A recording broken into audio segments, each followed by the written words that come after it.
Bonjour à tous et bienvenue dans Smart Boss, le rendez-vous des patrons et des patronnes. Je suis ravie d'accueillir aujourd'hui Vianney d'Alençon. Bonjour. Bonjour. Vous êtes fondateur de Rocher Mistral, donc un parc de loisirs et de spectacles. On aura évidemment l'occasion d'en parler plus tard. Alors au sommaire de toute cette émission, vous aurez d'abord la séquence David rencontre Goliath, où là vous ferez face à une start-up et vous parlerez de vos sujets en commun. Ensuite, on aura une séquence en coulisses, où là on se concentrera plus sur votre vie de dirigeant et tout votre parcours, et on terminera par la séquence l'interview chrono, qui, un peu comme son nom l'indique, est une série de questions-réponses très rapides. Voilà, merci encore d'avoir accepté notre invitation, et on peut passer tout de suite à la séquence David rencontre Goliath. Donc la start-up qui vous fait face, c'est Dama Dreams, un studio de création. Et donc je suis ravie d'accueillir son cofondateur, Emmanuel Teboul. Bonjour. Bonjour, enchanté. Merci d'avoir accepté l'invitation. Alors je dis studio de création, c'est très très court, mais en gros vous faites un peu des expériences sur mesure. Voilà, est-ce que vous pouvez un petit peu nous en dire plus, et peut-être nous donner aussi des exemples, nous donner presque envie. Yes. Écoutez, je suis le cofondateur donc, de Dama Dreams, qui est une société française spécialisée dans le divertissement immersif. On opère 6 lieux de loisirs en France, et comme vous l'avez justement dit, une partie de notre activité, c'est de faire des créations sur mesure. On travaille avec des marques, et donc on crée des expériences pour la marque, ce qui est une partie de notre activité depuis maintenant 2020. On a ouvert une expérience immersive sur le thème du Bureau des légendes, en coproduction avec Canal+. Et puis on a ouvert plus récemment le plus grand escape game de France sur le thème de Batman, en lien avec Warner Bros. Et donc on a travaillé main dans la main avec les équipes créatives de Warner à Los Angeles, pour sortir cette expérience qui a ouvert il y a maintenant 6 mois à Paris. Oh, ok. Vous connaissiez alors soit Dama Dream, soit une des expériences. J'en avais entendu parler, et c'est en fait ce que je trouve très intéressant, c'est que ça rejoint un petit peu ce qu'on fait sur un autre registre avec le parc Rocher Mistral. C'est des expériences immersives pour aller pour revenir dans les sens, dans les émotions. Et je crois que c'est ce que vous proposez. Ouais. Complètement. Nous, on est vraiment sur ce créneau-là de proposer un moment hors du temps aux personnes qui viennent chez nous. Par exemple, sur l'expérience Batman Escape, donc, qui a ouvert à Paris, dans le sein du parc de la Villette, on a reconstruit Gotham City. Donc, vous avez vraiment cette impression d'être dans Gotham quand vous arrivez. On a 3 expériences immersives, une sur le thème du Joker, donc avec un univers très fort, très marqué.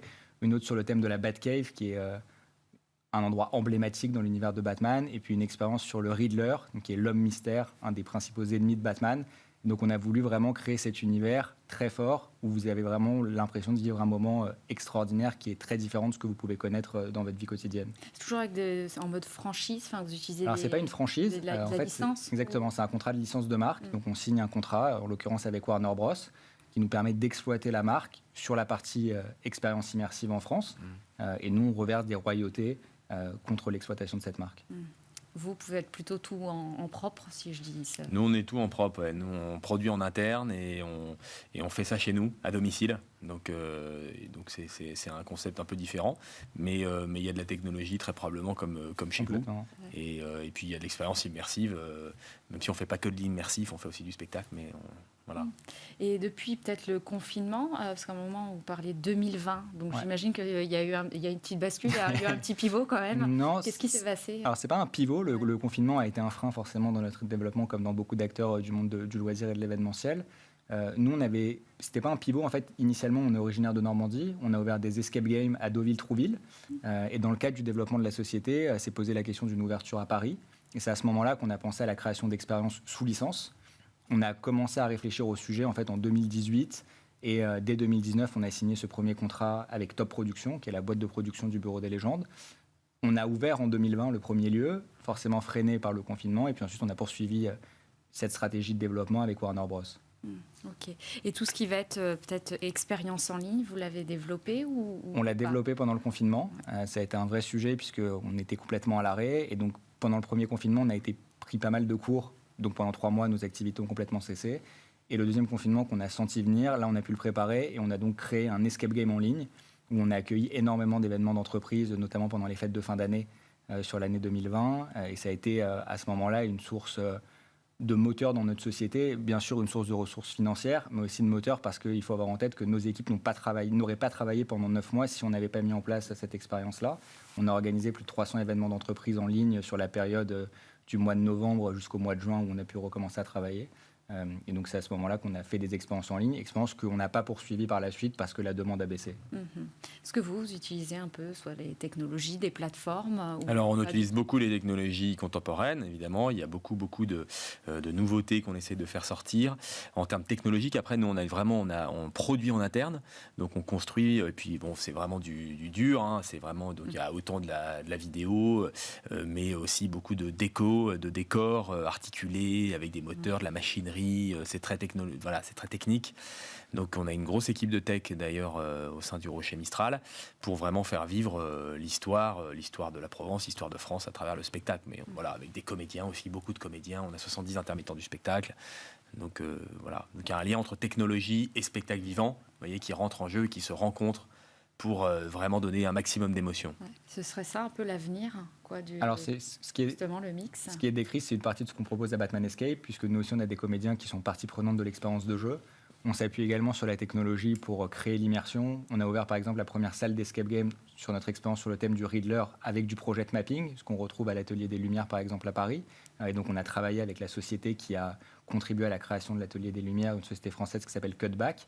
Et donc on a travaillé avec eux pour créer cette première salle d'escape game autour du project mapping. Et donc on a reconstitué une partie de Gotham City où vous rentrez dans une pièce qui fait à peu près la taille de cette pièce. Et donc sur l'ensemble des murs, vous avez Gotham City qui est devant vous. Ça, c'est sympa. Est-ce que d'ailleurs vous imaginez d'autres façons un petit peu d'innover ou pas dans vos spectacles? Est-ce que d'ailleurs voilà, ça peut inspirer de travailler même avec des startups comme ça? Alors nous, on essaie de faire bouger pas mal d'éléments de décor, donc en dur, qui bougent et qui deviennent mobiles, et donc qui viennent vers le visiteur, vers le spectateur. Donc c'est vraiment, et puis après évidemment, toute la matière, l'eau, un certain nombre de, voilà, la matière naturelle qu'on essaye de faire jaillir, si j'ose dire, dans les spectacles. Voilà, on travaille ça, et puis on essaie toujours de pousser pour que le rendu soit le meilleur, aller chercher des nouveautés, les mettre au cœur des spectacles. Et donc c'est quoi un peu, comment vous voyez le futur voilà, du divertissement, en tout cas de ces expériences? Nous, on croit en toujours plus d'immersion. Donc en fait, tout ce qui permet de renforcer l'immersion et de permettre de faire vivre un moment hors du temps à nos joueurs, c'est ce vers quoi on tend. Donc on croit beaucoup au project mapping, on croit beaucoup à la réalité augmentée, moins à la réalité virtuelle, que certains utilisent dans le cadre des expériences de jeu, nous pas tellement. Mais la réalité augmentée, c'est un sujet auquel on croit beaucoup. Et après, on croit beaucoup à l'immersion par l'humain. Et donc c'est pour ça que dans chacune de nos expériences, on retrouve des comédiens, des intermittents du spectacle qui viennent interagir avec les joueurs. Et on constate au day-to-day que c'est vraiment ça qui vient renforcer l'immersion, où les participants ont vraiment l'impression d'être partie prenante d'une aventure de par les interactions qu'ils ont avec les comédiens. Bon, il y a un nouveau projet qui va sortir en 2024. Il y a un nouveau projet, on est sur pas mal de projets. On va bientôt lancer une tournée itinérante avec One Piece notamment. On travaille en fait sur un partenariat avec One Piece et Clépierre, une foncière européenne. Et donc on va proposer une expérience itinérante sur le thème de One Piece dans plusieurs centres commerciaux Clépierre. Puis on travaille également sur le développement avec Warner dans les prochains mois et prochaines années. Bon, bah super, merci beaucoup d'être venu avec nous. Et puis maintenant, on va pouvoir passer à la séquence en coulisses.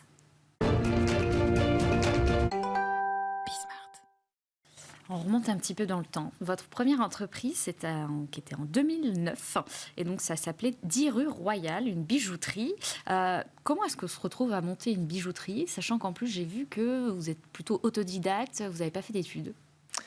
Alors en effet, c'était un atelier de joaillerie, pour être précis, qui était au 10 de la rue Royale à Paris, dans le 8e. Un endroit merveilleux, 200 mètres carrés, au premier étage, où on voyait les bijoux et les joyaux se faire créer à la cheville, avec des bijoutiers qui étaient à la cheville. On recevait aussi les clients, et donc on faisait tout sur place. Donc c'était vraiment de l'artisanat français, dans la plus pure tradition. Écoutez, oui, je suis autodidacte, donc j'ai quitté l'école en classe de première, et j'avais une soif, une passion d'aventure, et donc je me suis dit, je vais faire 14-18 au lieu de faire faire 39-45 et donc je ne vais pas faire ma crise à 40 ans et je vais en profiter pour partir à l'aventure à 17. Et donc j'ai démarré une première société et je suis arrivé très vite dans le secteur de la joaillerie. L'artisanat m'a toujours plu, savoir-faire de la main, voilà, c'est des vieux savoir-faire français qui me plaisent beaucoup. Donc j'ai démarré avec cette activité, j'ai eu la chance de rencontrer Kenzo, le couturier, avec qui je me suis lié d'amitié. On était nés le même jour à quelques années d'écart quand même. Et donc on a travaillé ensemble, il est devenu directeur artistique de la maison, il a fait énormément de collections avec moi, on a lancé à Monaco, à Paris, bon bref. On avait même une petite boutique aux Galeries Lafayette, Boulevard Haussmann également. Voilà. Et puis après, je suis parti dans le secteur de la bijouterie un peu plus largement, que j'ai gardé encore une activité dans ce secteur-là, commerce et fabrication. Oui, alors là, vous parlez de maison Laudate. Absolument, la maison Laudaté, tout à fait. Laudaté. Là, plutôt bijoux religieux, enfin pour des occasions spéciales. En fait, c'est des bijoux, pas forcément religieux, c'est bijoux pour les événements de la vie. Donc vous avez le baptême, où on a un grand savoir-faire sur la fabrication de médailles. On a aussi évidemment les alliances pour les mariages, les cadeaux de naissance, les bagues de fiançailles, donc voilà, il y a des cadeaux d'anniversaire, tout ce qui est dans le monde du bijou et qui permet de rendre les moments joyeux. Et là, vous l'avez créé avec votre femme, c'est ça ? Absolument. Et alors, c'est pas un peu risqué de créer une boîte avec ça ? Ça dépend. Là, ça marche très très bien. Oui. Ça vous a jamais handicapé ? Non, c'est pas du tout. Non, on est très complémentaires et elle est absolument admirable et a beaucoup de talent. Donc, je suis très chanceux. Alors, vous avez aussi, avec cette boîte, choisi de reverser, j'ai vu une partie du chiffre d'affaires à des associations. C'est 5%, il me semble. Alors, voilà. Ça a évolué. Ouais. Est-ce que vous trouvez que ça devrait être un peu la norme aujourd'hui pour toutes les entreprises ? Non. Non, je ne pense pas, parce qu'en fait, ça dépend du marché, ça dépend du projet, ça dépend aussi de la rentabilité de l'entreprise. Vous avez des entreprises qui n'ont pas les capacités de le faire. Donc non, je pense que c'est plutôt le désir du dirigeant, selon ses capacités, le moment de sa vie, le moment de son entreprise aussi. Donc, je suis plutôt pour la liberté. Alors après, en 2007, changement de décor, vous achetez la forteresse de Saint-Vidal, donc en Haute-Loire. Ou alors, d'où est venue un peu cette passion là pour le patrimoine après bijouterie ? Alors écoutez, à 29 ans, j'ai un premier enfant, un petit garçon, et puis je pense à la transmission, à quelque chose qui me vient, et je me dis, en fait, on est quand même de passage ici, on n'est pas voué à l'éternité sur Terre, et donc je me dis, il y a ces monuments, ça fait 1000 ans qu'ils sont là, et ils racontent un peu l'histoire de nos anciens, nos grands-parents, arrière-grands-parents, ceux qui nous ont précédés, et je me dis, il y a un très beau projet de valoriser ces vieilles pierres. Il y en a beaucoup qui souffrent aujourd'hui et qui sont voués à la ruine. Donc je me suis dit, il y a quelque chose de très fort. Et puis ça fait une unité dans une société qui peut être aussi de temps en temps un peu divisée. Et donc j'ai levé beaucoup de bénévoles en Haute-Loire, donc à côté du Puy-en-Velay, sur cette forteresse. Et on a joué des spectacles, restauré ce monument qui aujourd'hui est tout restauré. On a un très beau livre qui est sorti d'ailleurs aux éditions La Martinière, intitulé La forteresse de Saint-Vidal. Et donc c'est un premier projet entrepreneurial dans la culture, avec du spectacle vivant, donc la création artistique, avec pas mal de technologies en plus qui sont venues rejoindre. On a aussi développé un projet hôtelier, avec un hôtel classé, un lieu de fabrication de bière aussi, artisanale, qui s'appelle la Saint-Vidal, qui est excellente, qui a été primée au concours international de Lyon. On a un maître brasseur qui est costaud et qui fait une bière remarquable, et puis des activités aussi annexes avec des spectacles réguliers. Et donc vous avez restauré, là vous avez dit, toute cette forteresse. Est-ce que vous aviez les mains dans le cambouis ? C'était un peu un chef de chantier à ce moment-là ? Non, j'avais vraiment les mains dans le cambouis. Donc j'ai d'un côté géré évidemment toute la partie restauration par des professionnels, les relations avec la DRAC qui était absolument excellente à Saint-Vidal. Et puis après, la relation avec les bénévoles. J'ai eu la chance d'avoir un grand comédien français avec qui je me suis lié d'amitié qui s'appelle Urbain Cancelier, qui est venu travailler avec moi, d'avoir des voix comme Michael Lonsdal qui m'ont donné gratuitement, qui m'ont prêté leur voix pour soutenir cette initiative. Voilà, et donc si vous voulez, ça a donné une force au projet et ça a été un moment merveilleux, cette construction de Saint-Vidal, qui aujourd'hui évidemment est toujours visible et qu'on peut venir visiter principalement pendant l'été Alors justement, oui, rénover là des monuments comme ça, donc vous avez pu aller chercher des personnalités, mais il faut aussi aller chercher des financements privés, des financements publics. C'est une partie du job que vous appréciez ou bon, fallait le faire, pas trop le choix? C'est un peu des deux, c'est-à-dire que quand on n'a pas trop le choix, au final, on se dit c'est pas si terrible que ça, et puis ça devient sympathique parce qu'on fait des rencontres formidables. Et donc, autant dans le privé, dans le public, parce que comme vous savez, on a 40 000 monuments historiques en France, on en a 20 000 qui sont des propriétaires privés, qui donnent droit, du coup, comme vous avez des réglementations qui sont très sévères et qui peuvent être, qui sont essentielles en partie, vous avez l'État qui participe, pour tout propriétaire privé, qui participe pour restaurer ce monument avec un certain nombre de subventions. Donc vous avez forcément des relations avec les institutions publiques qui sont dans les départements français. Et alors après, je continue le fil. En 2019, là, vous achetez donc un nouveau château là dans les Bouches-du-Rhône, et là, vous allez y créer donc Rocher Mistral. Comment est-ce que là, vous vous êtes entouré pour ce projet? Vous étiez, j'imagine, un peu plus aguerri du coup, puisque vous aviez J'étais beaucoup plus aguerri. J'étais beaucoup plus aguerri.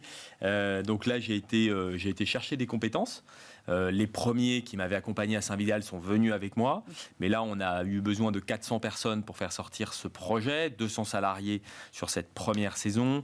Il y avait 200 emplois indirects en termes de retombées, ça a été des dizaines de millions d'euros d'investissement entre la première tranche 30 millions, maintenant on est aujourd'hui plutôt à 50 millions sur l'ensemble. Il y a 10 spectacles qui ont été créés, donc une dynamique vraiment très importante, 400 bénévoles qui nous ont rejoints aussi, et donc là ça a été d'aller chercher des compétences, et à chaque fois que je fais ce type de projet, que ce soit en Haute-Loire, dans la région Auvergne-Rhône-Alpes, ou dans les Bouches-du-Rhône, région PACA, région Sud, je suis toujours dans la recherche d'aller chercher les entreprises locales du département, régional, pour les faire vraiment travailler avec nous. Et donc ça a été d'aller chercher les compétences, chercher les talents. De temps en temps, ça fait du coup un peu d'artisanat, mais en même temps, ça permet de porter des projets et de faire adhérer la population en même temps. Donc il y a beaucoup de soutien avec ce type d'initiative dans la population. Et comment vous avez réussi aussi à les chercher? J'ai vu des personnalités, Stéphane Bern, Laurent Doge, qui vous soutiennent. Vous les connaissiez déjà? Vous êtes allé à... Alors j'ai été leur présenter ces projets qui ont marqué leur intérêt, et puis après on a évidemment créé des relations amicales, et je suis très admiratif de ce qu'ils font et des valeurs qu'ils portent. Donc je suis très touché par leurs différents soutiens. Alors je sais que vous n'aimez pas la comparaison avec le Puy du Fou de Philippe de Villiers. Pourquoi? Parce que c'est pas le même projet, c'est pas la même région, c'est pas non plus la même histoire, c'est pas la même personne, et ce sera pas le même projet demain. Le Puy du Fou a 45 ans, il a un ADN, nous on est tout petit, on a 2 ans, et on a un avenir qui est probablement bien différent. Vous voyez, j'en prends pour preuve qu'on est en train de planter des vignes à côté du parc de loisirs historique du Rocher Mistral, et donc c'est un projet aussi agricole. On a mis 200 ruches, c'est un projet apicole. On a mis des lavandes et on sort du lavandin grosso, donc c'est aussi voilà. Donc vous voyez, il y a une démarche qui est un peu différente, et je crois que l'ADN d'un projet, l'identité d'un projet comme celui-ci, c'est sa réalité dans le temps, et qui sera évidemment pas la même que celle qu'a vécu un Puy du Fou, qui sur le plan technologique est exceptionnel. C'est un site absolument extraordinaire pour y découvrir les attractions et le spectacle historique. Oui, vous ne voulez pas juste être un acteur à un parc de loisirs, quoi. C'est ça. Non. Vous avez voulu devenir peut-être un acteur central de la région. Enfin. Ouais, et puis en plus de ça, en fait, on est quand même sur le plus vieux château de Provence, classé monument historique, 5000 m², qui appartenait au roi René d'Anjou, qui existait en 1064. Donc, si vous voulez, c'est quelque chose de très très fort sur le plan patrimonial, et je crois que c'est quand même aussi une différence importante. Bon, alors, vous avez aussi quand même des critiques liées à tout Toujours. ça. Voilà, j'ai lu donc dans le journal du dimanche des historiens qui qualifient un petit peu là de clichés. Alors, ils parlaient de vos projets clichés désuets, tendancieux. Alors, vous avez aussi des polémiques avec des riverains, des défenseurs de l'environnement, aussi des attaques en justice. Comment est-ce que vous faites pour gérer tout ça? Et est-ce qu'à un moment, vous vous êtes dit, oh là là, je suis peut-être allé trop vite? Non, je ne pense pas que ce soit une question d'aller trop vite. En fait, je crois qu'on est, pour beaucoup de nos dirigeants et d'entrepreneurs qui, je pense, comprendront aisément sur une chaîne comme la vôtre, cette problématique, c'est la problématique des normes des réglementations. Cette problématique, on la voit dans l'agriculture, on l'a vu encore récemment, on la voit aussi dans l'industrie. Vous voyez, j'ai en parallèle une autre activité dans l'industrie, j'ai une petite entreprise industrielle. C'est extrêmement difficile. Je crois qu'il y a il y a une difficulté à réindustrialiser la France parce qu'il y a un niveau réglementaire et de normes qui rend les projets entrepreneuriaux ou des projets économiques extrêmement difficiles. Et je crois que dans cette configuration-là, on est parfaitement... si vous voulez, dans ce cadre-là. En fait, on se retrouve avec un millefeuille administratif et réglementaire et une volonté pour certains de créer une obstruction. Donc, on a des dizaines de procès qui ont tous été gagnés, sauf un récemment, et sur lequel nous sommes en train de faire appel pour régler les différents sujets. Mais la justice fait son travail, hein, donc j'ai pas de problème avec la justice fait son travail. Ce qu'il faut, c'est évidemment que l'arsenal administratif, normatif et réglementaire français doit, à mon avis, être révisé. On parle beaucoup de simplification. C'est super d'en parler. Moi, je rêve de le vivre. Ça devrait arriver de ce que le gouvernement prévoit. Enfin, on verra. On espère. Et oui, j'ai vu effectivement qu'il y a à peine quelques jours, vous avez été condamné effectivement à deux amendes, 70 000, 20 000 euros, puis remettre en état... En sursis. En sursis, oui, bien sûr, une large partie du site. Est-ce que là, à ce moment-là, quand vous apprenez ça, vous dites, vous avez envie de tout arrêter, ou au contraire, vous êtes comme beaucoup d'entrepreneurs, des grands optimistes et vous allez encore y aller? Non, je ne vais pas du tout arrêter, je ne vais pas lâcher. J'ai emmené 150 salariés avec moi dans ce projet, des centaines de bénévoles, j'ai emmené des institutions, j'ai emmené des entreprises. Donc, si vous voulez, je suis sérieux, j'ai le devoir dans la peau, et donc je crois qu'il est de mon devoir de poursuivre. Et donc voilà. Donc c'est vrai que c'est des moments qui sont jamais très agréables, mais je crois qu'il faut aussi nommer un petit peu les problèmes, comme j'ai pu le faire à l'instant. On a des gens qui veulent bloquer les projets, qui ne se rendent pas compte des enjeux derrière. 150 emplois, c'est lourd, dans une zone qui n'est pas forcément la plus extraordinaire pour l'emploi.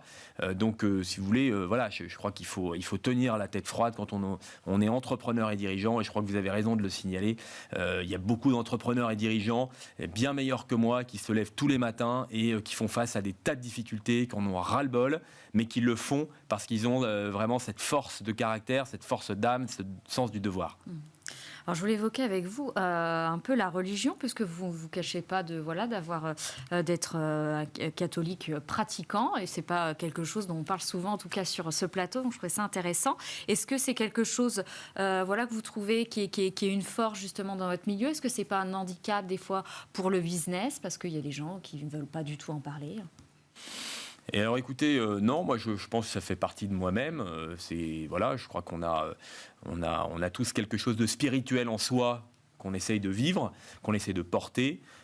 Certains sont chrétiens et d'autres ont vraiment d'autres sensibilités, et voilà.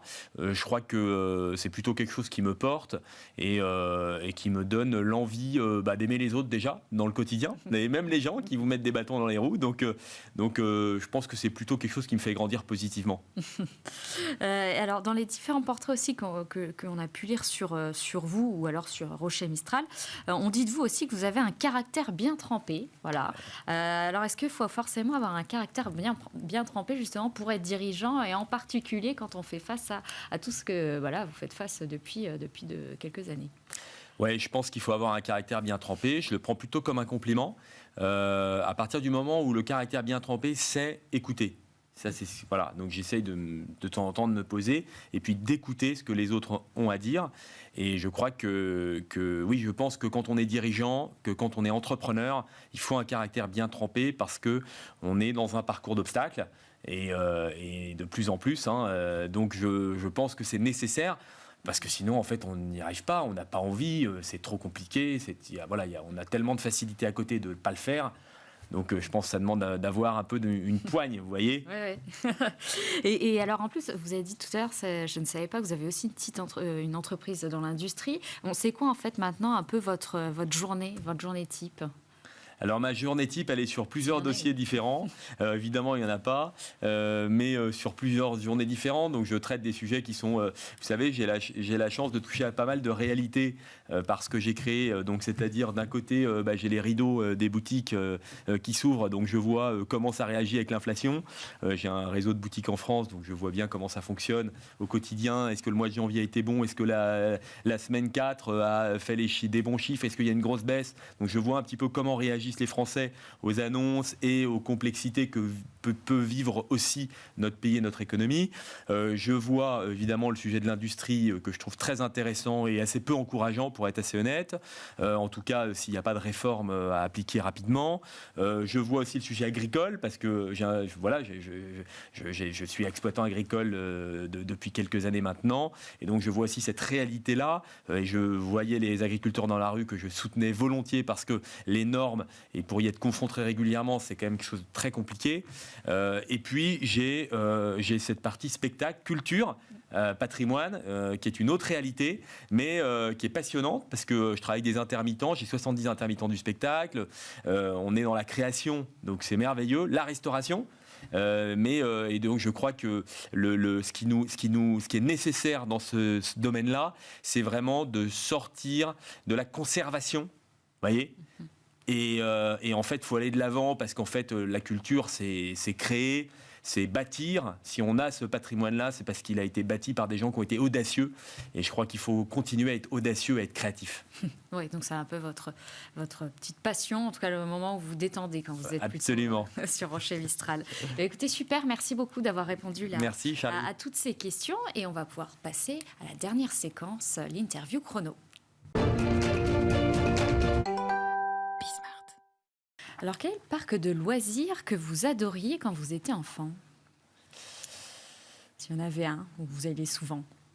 Écoutez, je dirais que c'était plutôt le château de Chambord, vous voyez. C'est pas mal. Quelle est l'application que vous utilisez le plus? Waze.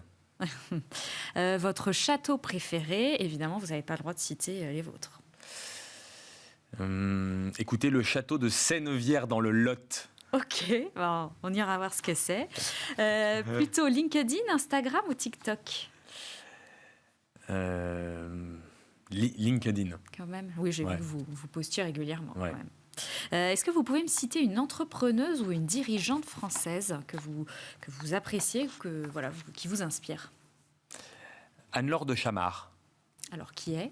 C'est une dirigeante de Engie.